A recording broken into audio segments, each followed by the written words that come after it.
Hemofilia Out Loud. Hablemos de hemofilia.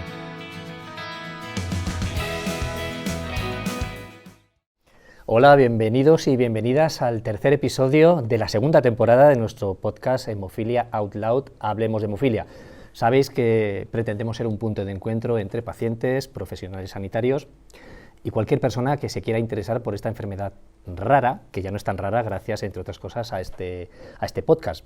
Hoy vamos a tratar de responder a la pregunta ¿cómo afecta la hemofilia a las mujeres? Concretamente a las mujeres. Lo vamos a hacer desde dos puntos de vista, un punto de vista profesional, del mundo sanitario, del mundo científico y luego en primera persona, en primera línea, contando la experiencia de una mujer que convive diariamente con esta enfermedad rara. Soy Eduardo Mesa, periodista, y os estoy acompañando en esta segunda e interesantísima temporada de nuestro podcast. Como sabéis, el alma mater de este proyecto es SOVI, y hoy en representación de SOVI nos acompaña Ivone Huerta, manager del Departamento Médico de Hematología de SOVI en España y Portugal. ¿Estoy en lo cierto? Totalmente. Hola Eduardo, es un placer estar hoy contigo. Quiero compartir desde SOVI que estamos encantados con este proyecto. Desde SOVI hemos querido crear una comunidad de valor para las personas con hemofilia, y para mí es un placer que hoy tratemos el tema de la mujer y la hemofilia, porque queremos que esta comunidad aborde a todo el mundo.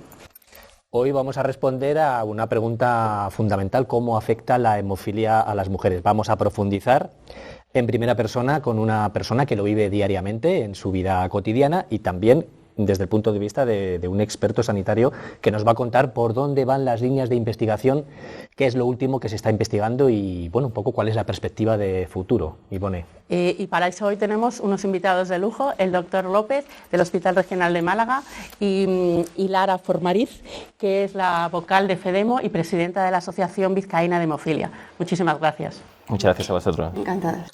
Pues primera pregunta, doctor López, nos metemos ya en las coordenadas, a mujer y hemofilia. ¿Qué podemos decir? ¿Cómo se afronta esta patología en las mujeres en líneas generales? Mira, pues es un tema muy importante y la pregunta ya de por sí es muy amplia, pero bueno, lo vamos a ir más al grano. Es verdad que hasta hace muy poco tiempo, ¿no? Como la hemofilia es una enfermedad que se hereda por el cromosoma X, los hombres solamente tienen un X, las mujeres dos, pues se decía que los hombres eran los únicos afectados por la hemofilia porque las mujeres tenían otro cromosoma X de repuesto, ¿no? Pero, sin embargo, eso se ha visto que no siempre es así, ¿no? Sí que es verdad que hay mujeres, ¿no?, que no sanan mucho, pero hay otras y cada vez vemos que son un porcentaje más altos que tienen las manifestaciones clínicas típicas de la hemofilia. ¿Y por qué ocurre esto, no? Porque mira, y si hay otro cromosoma X, ¿por qué? Pues porque existe un proceso que lo hace el cuerpo, que cuando hay dos cromosomas, pues inactiva uno y de forma random, aleatoria, ¿no? En español, ¿no? Entonces, muchas veces, pues el que se inactiva es el bueno y el que queda es el que tiene esa mutación del gen, ¿no? Y por tanto, las mujeres con hemofilia o portadoras de hemofilia sí que pueden llegar a tener una clínica de hemorragia. Y además esto es tan importante porque las mujeres ya de por sí, por su vida, ¿no?, y por las características de las mujeres, tienen más retos hemorrágicos que un hombre, como las menstruaciones o de cara al embarazo o en el parto, ¿no? Por lo tanto, es muy importante de que hablemos de las mujeres, de las hemorragias y las coagulopatías. Pues justo quería preguntarle sobre ese tema. ¿Cómo se aborda clínicamente, cómo se abordan las diferencias clínicas entre una mujer portadora asintomática y una mujer sintomática? Ese también es un tema que también en los últimos tiempos tiene un protagonismo muy grande, ¿no? Y de hecho en el último congreso de la ISTH, bueno, no en el último, perdón, en el congreso de la ISTH del 2021, que es el congreso más importante de nuestra área, se ha hecho una clasificación, ¿no?, entre las mujeres que portan esta enfermedad, ¿no? Y sí que es verdad que hasta ese momento pues simplemente eran las portadoras, y ahora ya sí que se ha establecido en que hay mujeres que son hemofílicas. Para ellos lo han establecido en 5 grupos. El primero de ellos son las pacientes que tienen un nivel de factor inferior al 40% y se divide igual que en los hombres, en leves cuando está entre el 5 y el 40%, en moderada cuando está entre el 1 y el 5 5% y grave cuando es menos del 1%. Y luego están aquellas mujeres que tienen un porcentaje superior al 40% y las dividen en dos, en las que tienen algún síntoma y las que no. Esto muchas veces puede ser algo como muy subjetivo, ¿no? de qué es un síntoma o no, pero para eso hay unas escalas que también son internacionales, y es la escala BAT, que lo que hacemos es preguntar a la paciente por multitud de sangrados y de cirugías cómo ha habido, y en función de la gravedad de las hemorragias se le da una puntuación, ¿no? Así todo es como más objetivo. Y lo que se considera que en una mujer que tiene una puntuación más alta de 5, pues se considera que ya podemos, ya se considera que es sintomática. También tiene esta escala sus inconvenientes, ¿no? o sus desafíos, y es que a lo mejor en una paciente más joven, ¿no? pues aún no ha tenido ningún embarazo, ningún parto o ninguna cirugía, con lo que le puede dar una puntuación más baja de lo que luego en los años va a tener. Pero bueno, es un buen punto de partida y habrá que ir madurándolo y mejorándolo, pero bueno, de momento esa es la clasificación. Doctor, ¿qué pasa con esas mujeres que por sus niveles de factor de coagulación podrían englobarse en lo que se llama hemofilia leve? ¿Cuáles son los riesgos para su salud articular, para los sangrados articulares? ¿Tenemos que poner un episodio aparte en este? Sí, yo creo que una de las cosas más importantes que debemos de establecer con estas mesas, ¿no? es ya no hacer una diferencia entre las mujeres y los hombres, ¿no? O sea, si un paciente es hemofílico leve, pues es hemofílico leve para todo, ¿no? Y las mujeres que también tienen una hemofilia leve, pues tienen sus problemas de sangrado tanto en las articulaciones, y eso ya hay varios estudios en los que se demuestra, ¿no? y con pruebas de imagen por ecografía o por resonancia en el que se ve que las mujeres con hemofilia leve tienen daños articulares. Y como he dicho antes, a eso hay que sumar esas menstruaciones o esos partos que en los hombres no hay. O sea que la clínica siempre de una mujer es más grave que la de un hombre. Y hablando, claro, de estos sangrados, estas mujeres tendrán que tener un tipo de tratamiento adecuado a sus sangrados y a sus necesidades. También me imagino que habrá mujeres que necesiten una profilaxis, como los varones. ¿Cómo abordáis ese tratamiento y cómo abordan las mujeres su profilaxis, si lo necesitan, o su tratamiento on demand en su estilo de vida? Sí, ese es un espacio que muchas veces sí que cuesta, ¿no? Porque cuando es leve y nunca has necesitado ninguna profilaxis, ¿no? Muchos se ven como más reticentes, ¿no? Pero bueno, hay que explicarles, ¿no? La necesidad no de cara solamente en el presente, en el día actual, sino de cara ya al futuro, para tener unas buenas articulaciones o menos sangrados o no tener una anemia ferropénica, ¿no? que es la mayor consecuencia en ese tipo de mujeres. Entonces sí que en las pacientes que cumplan una serie de características, ¿no? y que veamos que sí que sangran mucho, hay que favorecer que se pongan una profilaxis, ¿no? Sabemos que a día de hoy, ¿no? el tratamiento es intravenoso, ¿no? Con lo que requiere una formación tanto a ellas como a la familia, pero sí que hay que hacerlo. Algunas son más reticentes, otras sí que lo aceptan mejor, pero estamos en el camino. ¿Y cómo es el seguimiento que hacéis en los profesionales a estas pacientes? ¿Hay guías, hay recomendaciones? ¿Sin síntomas, con síntomas? ¿Hay diferenciaciones? ¿Cómo?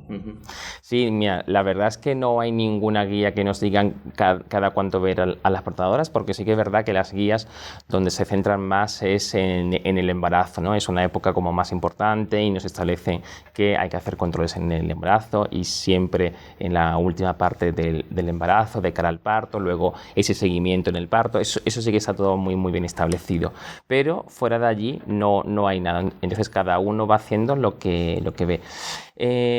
Yo creo que estamos ahora en un tiempo en el que las mujeres están cogiendo más protagonismo, ¿no? Y yo creo que es el momento de volver a citar a las pacientes a las consultas, ¿no? Mi plan, ¿cuál es? O el que yo hago en el día a día, pero ya digo que esto es una opinión personal que no está en ninguna guía, y es ver a las pacientes, por lo menos de citarlas a todas si hemos perdido ese seguimiento, ¿no? Y de hacerle una analítica que nos cuente ellas, por si tiene una anemia ferropénica, pues hay que suplementarla con hierro. Luego si quieres hablamos un poquito más de la terapia, ¿no? Y en función de cómo esté, pues la citaremos antes o más tarde ¿Que va todo bien? Pues por lo menos una vez al año para no perder ese seguimiento de cara al día de mañana en un embarazo o en una cirugía, para saber cómo está la paciente y no partir desde cero. Como estabas hablando, ¿cómo ha evolucionado ese conocimiento y esa práctica clínica de la mujer portadora y mujer hemofílica? La verdad es que últimamente un poco más, pero aún así está muy lejos de lo que se ha hecho hasta ahora con los pacientes o con los varones, ¿no? con hemofilia grave, porque sí que es verdad, vamos, y su clínica es mucho más llamativa y es donde se ha prestado toda esa atención, pero en los últimos años estamos viendo que las mujeres también sangran más, que tienen más hemorragias, que tienen afectaciones también en las articulaciones, que eso es una cosa que nos ha sorprendido, ¿no? Porque no lo esperábamos, y las investigaciones van en ese camino. En primer lugar, en describir, ¿no?, cómo están ahora para intentar darle una solución. Y sí que hemos visto, ¿no?, que en cuanto estamos haciendo esta investigación, estamos ya poniendo como un remedio, una terapia, ¿no? Vamos, una cosa que no hacemos hace unos años. Y ahora sí que intentamos darle eso, pues sus suplementos o sus antifibrinolíticos o una anticoncepción para que no sangre mucho en la menstruación. O sea, hay diferentes herramientas que no lo hicimos antes. ¿Cómo vemos el futuro? ¿Cuáles son las principales líneas de investigación? Jaime, me consta que tú estás con las manos en la masa en algún proyecto. ¿Nos puedes adelantar algo de por dónde van estas líneas de investigación ahora mismo? Pues sí, vamos, ahora en nuestro centro estamos justo haciendo un proyecto de investigación, ¿no?, en las mujeres con hemofilia, ¿no?, porque ya no podemos decir las portadoras, ¿no? Y lo que estamos haciendo es citar a varias pacientes, y lo que hacemos es una historia clínica de cuánto han sangrado a lo largo de la vida, ver una analítica suya con los diferentes valores de la coagulación, y también lo que evaluamos son las articulaciones por la exploración física y por la ecografía. Y la verdad es que nos hemos llevado ya sorpresas, porque de las pacientes que hemos visto, en varias, además de su hemofilia, tenían otra enfermedad como un factor de von Willebrand, y eso hace que la paciente sangre más, ¿no?, con lo que también puede haber que se junten esas coagulopatías. Y también hemos visto ya en este grupo de pacientes un 10% de portadoras que son hemofílicas leves. O sea que sí que es verdad que cuando lo investigas un poco más, lo que te das cuenta es de que no está bien hecho ese diagnóstico. Con respecto a las articulaciones, también lo que nos ha llamado la atención es que varias de ellas tienen ya una afectación en las articulaciones, casi siempre más en las que soportan más peso, en las rodillas y en los tobillos. Y todo eso pues nos hace llevar, o de concluir, ¿no?, de que esas pacientes no han estado bien tratadas, y el objetivo ahora es empezar a cambiar ese rol nuestro, ¿no?, y de ser un poquito más incisivos a la hora de la terapia, ¿no? ¿Cómo está España a nivel de investigación en relación con otros países de nuestro entorno? ¿Estamos en un nivel avanzado? ¿Podemos estar orgullosos? La verdad es que España es conocido por ser uno de los países, y no sé si el que más, del que más pacientes consigue incluir en los ensayos clínicos. Así que la verdad es que cuando se empieza con un ensayo clínico, España es uno de los primeros países, porque yo creo que la gente es como más solidaria, ¿no?, y quiere participar, así que estamos muy bien vistos a nivel internacional. Y estábamos hablando de los problemas que tienen las mujeres. Antes hablábamos portadoras, pero yo creo que más bien hemofílicas, en relación al embarazo. ¿Qué desafíos se tienen que enfrentar? ¿Qué problemas pueden surgir durante el embarazo con una mujer hemofílica? Sí, el tema del embarazo en la mujer hemofílica es el más importante, ¿no?, porque más que nada es porque puede pasar esa enfermedad, ¿no? Entonces ahí juega, por un lado, un papel muy importante la salud mental, que yo creo que eso también hay que profundizar, porque las mujeres se sienten, y eso en toda su vida, pero más especialmente en el embarazo, que se sienten como las culpables de transmitir una enfermedad, o las que cuidan tanto a sus hijos como a los padres que estén afectados, ¿no?, y se sienten con esa responsabilidad. Eso por un lado. Luego también de cara nuestra, lo que ofrecemos a las embarazadas es intentar disminuir esa carga de la enfermedad con la elección del feto, ¿no? Hay varias opciones, ¿no? En primer lugar, si la paciente paciente lo que opta es por hacer un diagnóstico preimplantacional, es por fertilización in vitro, y lo que se hace es escoger bien a un embrión que sea una niña o a un varón que no tenga la enfermedad y se implanta. En el caso de que la mujer ya se haya quedado gestante, ¿no?, pues lo que se hace es ver cuál es el sexo del embrión a través de una analítica de la madre. Si es niña, por lo general, como es más leve que una hemofilia grave, pues si la paciente quiere, pues transcurre el embarazo. Y si vemos que es un varón, pues ya lo que hacemos es una biopsia del corion, ¿no?, como de la placenta, ¿no? Y ahí vemos si tiene esa mutación de la enfermedad. En el caso de que tenga esa mutación, se le da a la paciente la opción de un aborto, que está legalizado, y en este caso, bueno, que no hay ningún problema.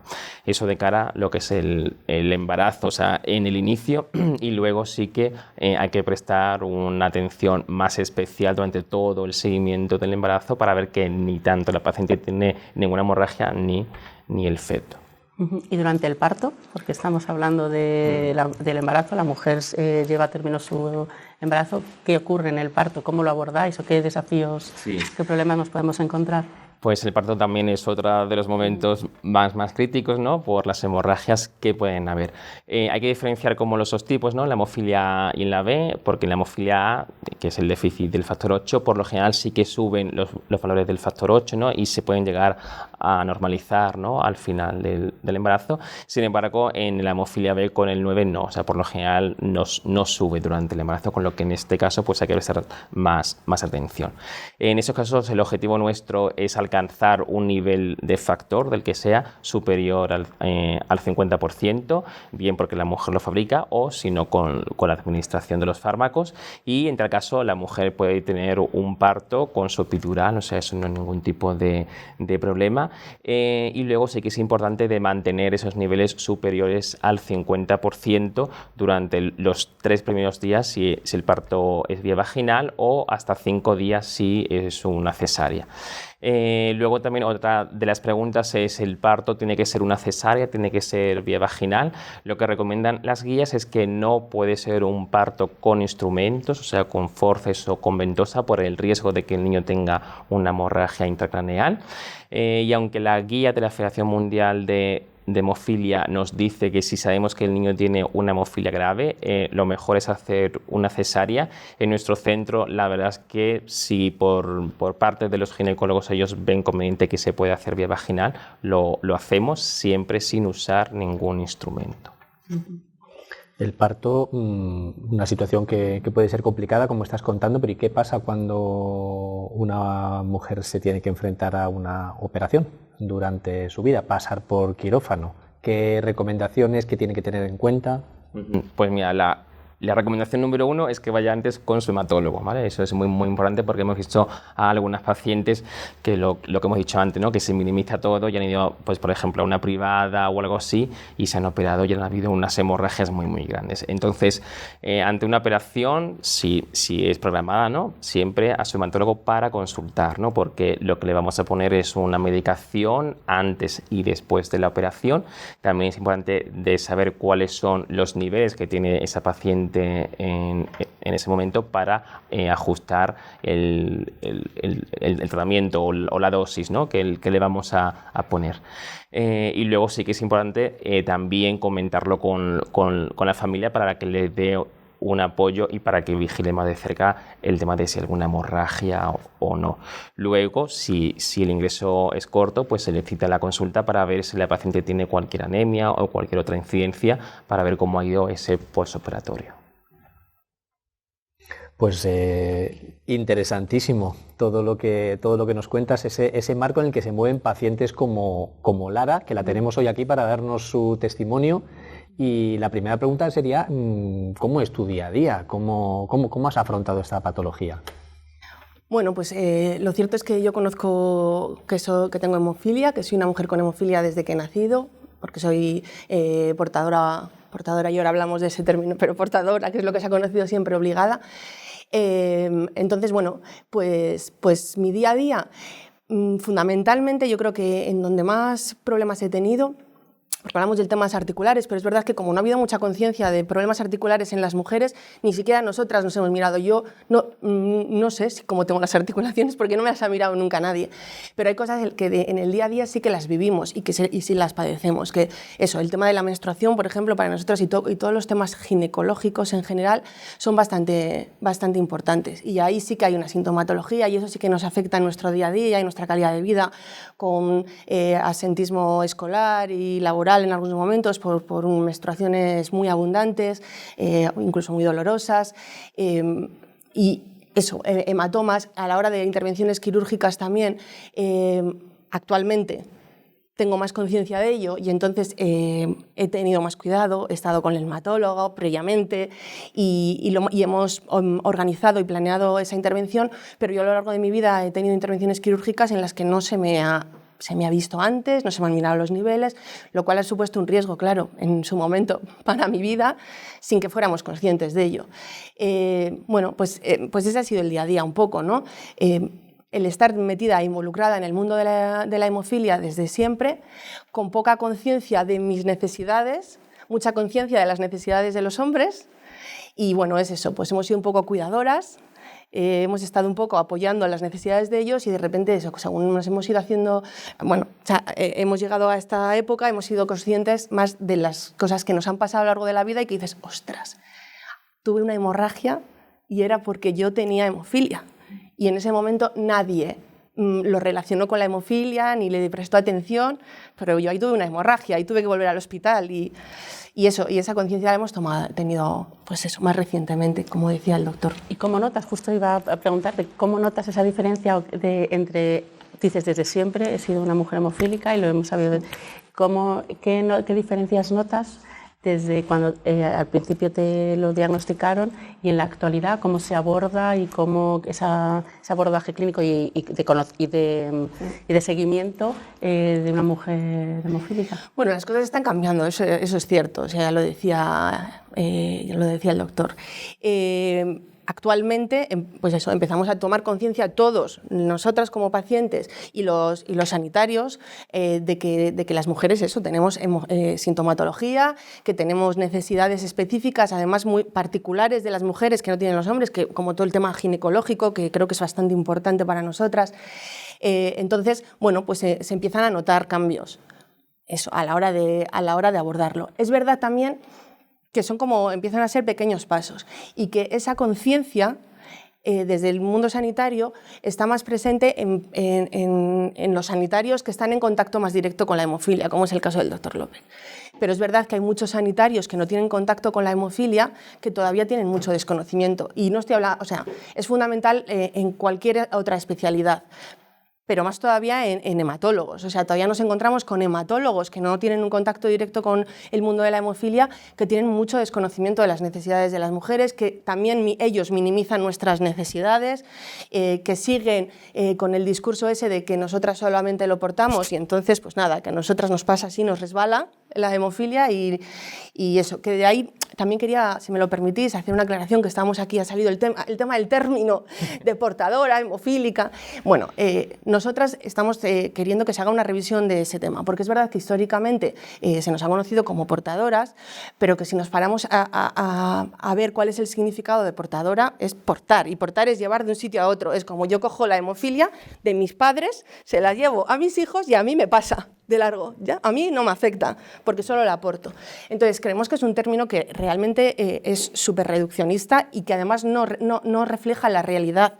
O sea, las mujeres no portamos la enfermedad, las mujeres la tenemos. Claro, es que tenemos hemofilia.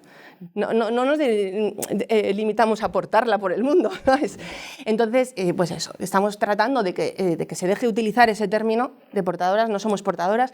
Creemos que lo que mejor nos define son mujeres con hemofilia, porque hemofílicas creemos que hace referencia más a mujeres que tienen, pues eso, unos niveles muy bajos o que tienen los dos cromosomas afectados, esas son hemofílicas, y el resto no somos portadoras, somos mujeres con hemofilia. Yo soy una mujer con hemofilia sintomática, tengo síntomas y he tenido síntomas a lo largo de mi vida. Entonces, bueno, pues eso, creemos que va mejorando la cosa, pero tiene que mejorar mucho y los especialistas y los sanitarios tienen que ponerse un poco las pilas en general y estamos hablando de todo, de ginecólogos, de pediatras, de pues eso, luego evidentemente de enfermeros, de hematólogos, de anestesistas, un poco en general y empezar a conocer un poco la realidad de las mujeres con hemofilia. Mujeres con hemofilia que están en asociaciones, que se organizan, tú estás en una de ellas. ¿Cuál es un poco el trabajo que hacen? Porque, por ejemplo, en la vuestra hay un grupo específico de trabajo, ¿no?, que se ocupa un poco de concienciar o disipar dudas que pueda haber con estos problemas articulares que tú decías que llegaste tarde hasta saber que tenías que podías tener ese tipo de problema, ¿no? ¿Cuál es la labor de este grupo de trabajo y de las asociaciones en general? Sí, bueno, efectivamente la Federación Española de Hemofilia se creó en el año 2019 una comisión de mujeres. En ese momento se hizo un encuentro y de ese encuentro salió esta necesidad de crear una comisión que trabaje por y para las mujeres con hemofilia. Es verdad que esto se intentó ya hace unos años, pero bueno, no era el momento. Entonces bueno, pues se hizo un intento, pero bueno, se disipó y se quedó al final en nada. Es verdad que la sociedad ha cambiado mucho en todo lo que afecta al tema de la mujer y ahora es otro momento, es otra época y ahora pues sí se ha dado, ¿no? Entonces eso, desde 2019 trabajamos por todas las mujeres con coagulopatías y esto quiero también que quede claro, no solo por las mujeres con hemofilia, porque hay otras muchas coagulopatías que afectan a las mujeres, en algunos casos más que a los varones, de hecho, enfermedades como la enfermedad de von Willebrand, como el déficit de factor 7 o de otros déficits de la coagulación, la púrpura. Hay un montón de coagulopatías que si la hemofilia ya es una enfermedad rara y se oye poco, las otras coagulopatías ni os cuento, o sea, nadie habla de ellas, pero están y las mujeres tienen mucha problemática y mucha sintomatología y hay que hacerles caso también. Entonces, bueno, pues la Comisión de Mujeres trabaja por todas esas mujeres, tratamos de dar visibilidad a las necesidades que tenemos, tratamos de luchar por lo que os comentaba hace un momento, porque los especialistas, los sanitarios en general, se conciencien también de esa necesidad, se formen y bueno, eso, y nos escuchen, por tratar de que se nos haga un seguimiento adecuado y que tengamos eso, un control. Y bueno, y pues escuchar, dar apoyo psicológico, formar un grupo y una red, que también es muy importante, porque al final también una manera de empoderarte, esta palabra que está tan de moda, de empoderarnos como colectivo, pero también a nivel individual, es el compartir con otras mujeres, ¿no? Entonces, bueno, pues también para eso nos sirve esa comisión. Bueno, y estamos en ello, pues tratando de que se revisen los términos, bueno, un poquito todo, ¿no? Que empezar a ocupar nuestro espacio y que se nos vea. Ya, me parece un trabajo súper interesante y además súper importante. Además de este grupo de trabajo, también eres la presidenta de la Asociación de Hemofilia en Vizcaya. Cuéntanos un poco qué labor haces y qué trabajo tenéis en la asociación. Sí, bueno, las asociaciones provinciales o autonómicas, regionales, al final nuestro papel más importante es el poder estar cerca, o sea, dar una atención mucho más cercana. Al final la federación está en Madrid, se aborda y recoge a todas las personas con hemofilia y con otras coagulopatías de toda España, pero es verdad que el trabajo que pueden hacer las asociaciones que están cerquita de los pacientes pues es muy importante. En relación a la mujer, nosotros en la Asociación de Vizcaya, bueno, pues estamos dándole muchísima importancia. Hemos creado un grupo de mujeres que hacemos sesiones mensuales en los que tratamos sobre todo de trabajar el autocuidado. Porque al final es verdad que no podemos exigir a los sanitarios si nosotras mismas no nos autocuidamos. Tenemos que ser las primeras, o sea, tomar conciencia de cuál es nuestra necesidad, cuidarnos y a partir de ahí exigir que los demás también nos cuiden, ¿no? Entonces, bueno, pues nosotros en la Asociación de Vizcaya hemos creado ese grupo que está teniendo mucho éxito, las mujeres están encantadas y además les está ayudando también mucho a conocerse a ellas mismas. De partida, cuando hablamos de mujeres con sintomáticas o no sintomáticas, es súper curioso, porque la verdad es que la mayoría de las mujeres, cuando de partida les preguntas si tienen síntomas, te dicen que no. No, yo a mí no tengo nada. Y cuando empiezas a hacer sesiones, a estar en esto, en hablar unas con otras, de repente dices, uy, eso me pasa a mí. Uy, eso me pasa a mí, y de repente pasa el tiempo y dices, ostras, pues sí tengo síntomas. Y yo creo que al final todas, en mayor o menor medida, tenemos síntomas. Es verdad que hay algunas que tienen una sintomatología mucho más incapacitante o mucho más severa, pero todas, o sea, porque al final el tema menstrual es algo súper importante para las mujeres, porque es un proceso hemorrágico que tenemos todas y todos los meses, y habitualmente, y a la mayoría, tienen hemorragia, o sea, tienen menstruaciones muy abundantes. Y pues eso, hematomas, ante una intervención quirúrgica, que yo creo que al final, en el día a día, esos son los síntomas más habituales. El tema de la menstruación, el tema de, pues eso, de las cirugías, del parto, como decíais, o de cualquier traumatismo, hematomas, la epistasis, por ejemplo, ante tratamientos odontológicos, el tema de sangrados en las encías, todo eso es mucho más del día a día, ¿no? Y todo eso van tomando conciencia. Entonces, al final, pues eso, las asociaciones lo que hacemos un poco es ese trabajo, ¿no? Trabajo del día a día, también con nuestros hospitales de referencia, porque somos los que tenemos un contacto más directo, ¿no? Pues eso, nosotros ahí en Vizcaya, pues con nuestros hospitales, pues tenemos una relación muy directa y muy del día a día con los hematólogos y eso. Entonces, bueno, pues es un poco.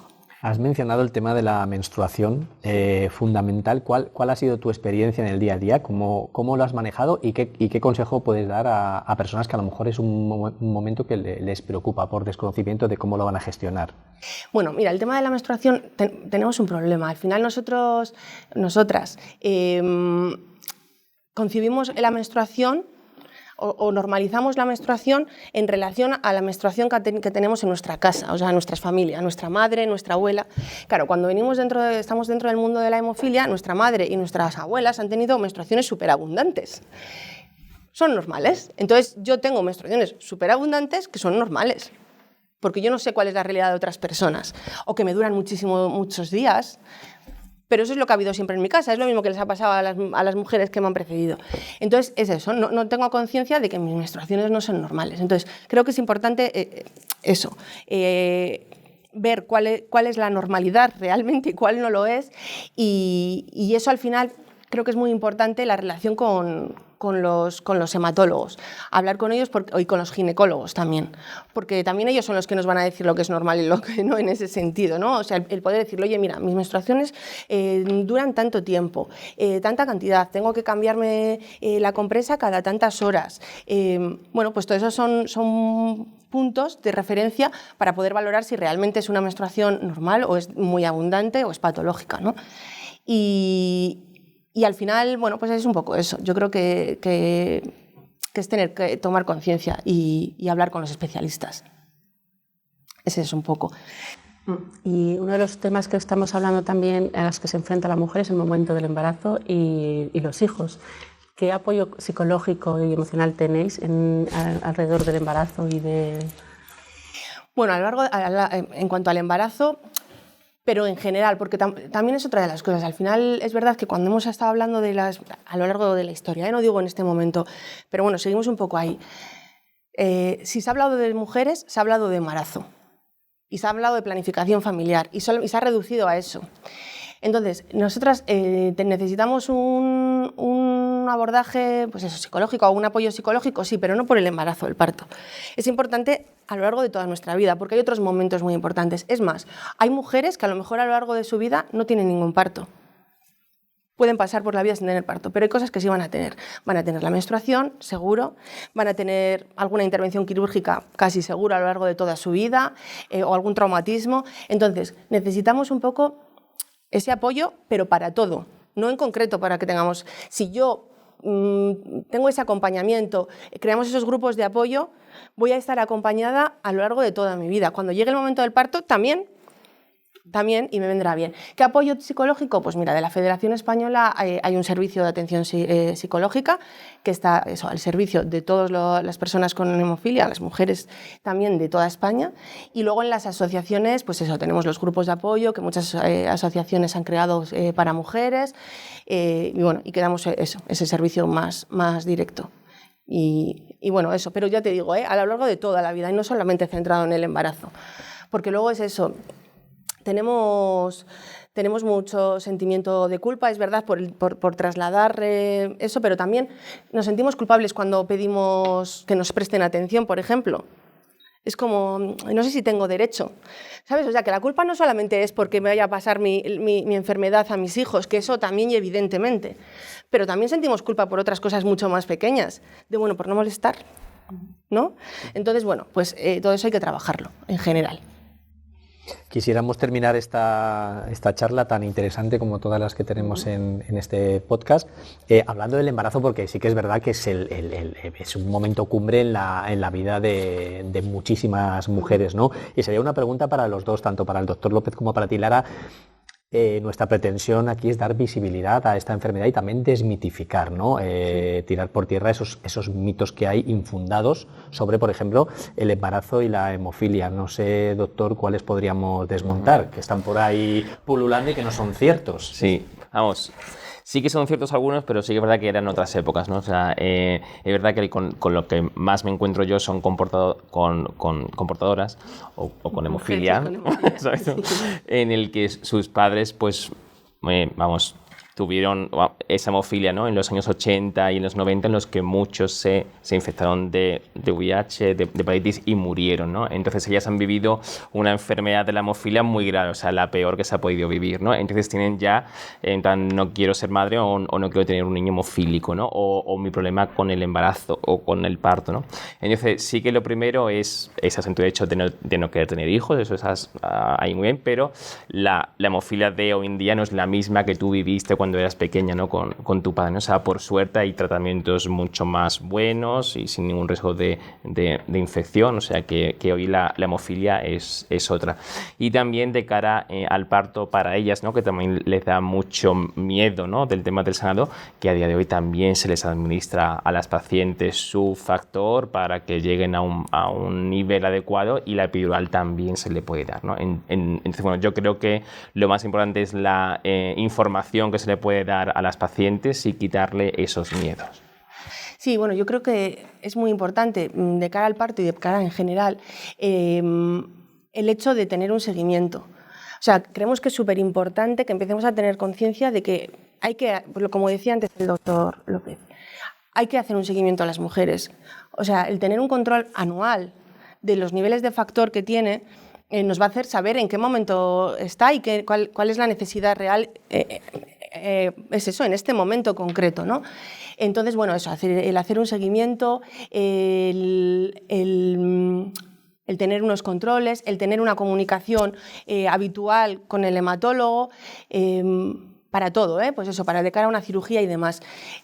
Al final es todo el rato lo mismo, es si prevenimos, si preparamos, las cosas van a ir mejor, eso es seguro. Y de cara a un embarazo o a un parto, pues creemos que es muy importante que los especialistas que van a intervenir consensúen con la paciente cómo va a ser eso. O sea, que haya un plan de parto en el que esté involucrado el ginecólogo, el hematólogo, el anestesista que van a intervenir en ese plan de parto. Y que sea eso, un plan de parto consensuado y conocido por todos, para que cuando llegue ese momento no haya sorpresas. ¿No? Que no haya sorpresas y que no nos pongamos en riesgo y que no tengamos que improvisar, sino que todo eso esté preparado. Y eso es, o sea, al final es el seguro que tenemos, el poder hacer eso. Y para eso, y lo mismo cuando va a haber una intervención quirúrgica. Tampoco ir a una intervención quirúrgica, venga, a ver qué pasa, a ver si hay una hemorragia o no la hay. Si hay una hemorragia hacemos esto y si no, pues tal. No, hombre, antes de que vaya a haber una intervención, en el momento que sabemos, hablar con el hematólogo, informarle de que va a haber esa hemorragia, mirar cómo están los niveles en ese momento y preparar. Si es necesario suministrar tratamiento, si no lo es, si a lo mejor con unos días después dar otro producto que sea ayuda con la coagulación, bueno, pues no, al final es eso. O sea, lo mejor que podemos hacer es prevenir cualquier cuestión con la que nos vayamos a tener que enfrentar para que no haya sorpresas. Y eso, perdón, solamente. Y respecto a los mitos que decíais, bueno, los mitos al final eran un poco generales también, no en el embarazo en concreto, generales, lo que hablábamos. Pues eso, que las mujeres solo lo padecen. No es verdad, que no necesitamos, que no tenemos ningún problema, entonces no necesitamos que se nos se haga un seguimiento o que se nos controle, tampoco es verdad. Bueno, pues son todos ese tipo de mitos que necesitamos romper y necesitamos que se rompan ya, pues eso, para que se nos empiece a dar una atención la que nos merecemos, o sea, porque no es más que eso, la atención que nos merecemos, como cualquier paciente con cualquier patología. Pues yo me quedo con ese mensaje, la atención que nos merecemos. Aquí rompemos mitos, aquí damos visibilidad. Muchas gracias, doctor López y Lara. Perspectiva profesional, científica. Sabemos por dónde van las líneas de investigación. Perspectiva personal en primera línea. Mejor que tú nadie lo puede contar, mejor que personas como tú, ¿no? Que lo vivís diariamente. Y bueno, yo creo que ha sido un lujo poder contar con estas aportaciones para aprender mucho más. Una gozada, vamos, yo estoy feliz de haber participado. Que para mí ha sido una gozada poder participar de este diálogo con vosotros, y también quería dar las gracias a todos los oyentes. Espero que hayáis disfrutado, como estamos diciendo, de este nuevo capítulo de la mujer y la hemofilia, y esperamos veros pronto en otros capítulos. Hablemos de hemofilia. Hasta la próxima. Gracias. Hemofilia Out Loud. Hablemos de hemofilia.